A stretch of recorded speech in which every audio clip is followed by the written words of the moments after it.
Bugün 4 oktyabr 2025-ci il tarixində Göyçay rayon Şəhidlər Xiyabanında Vətən müharibəsinin qəhrəman şəhidi Nuruzadə Elşən Əlisə oğlunun şəhadətinin 5-ci il dönümü ilə əlaqədar anım mərasimi keçirilib. Tədbirdə rayon icra hakimiyyətinin nümayəndələri, hüquq mühafizə orqanlarının əməkdaşları, din xadimləri, şəhid ailələri, ictimaiyyət nümayəndələri, rayon sakinləri və məktəblilər iştirak ediblər. Anım mərasimi şəhidlərin əziz xatirəsinin 1 dəqiqəlik sükutla yad olunması ilə başlayıb.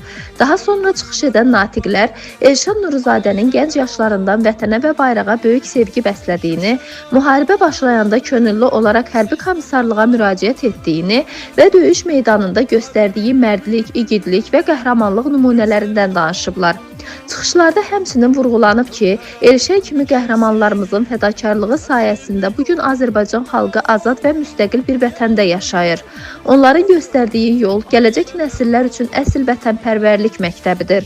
Tədbirin davamında məktəblilər vətənpərvərlik ruhunda şeirlər səsləndirib, mərasim iştirakçıları şəhidin məzarı önünə gül dəstələri düzüb və ruhuna dualar oxuyublar. Mərasim bir daha sübut etdi ki, vətən uğrunda canından keçən qəhrəmanlarımız heç vaxt unudulmur və onların xatirəsi xalqımızın qəlbində daim yaşayacaq.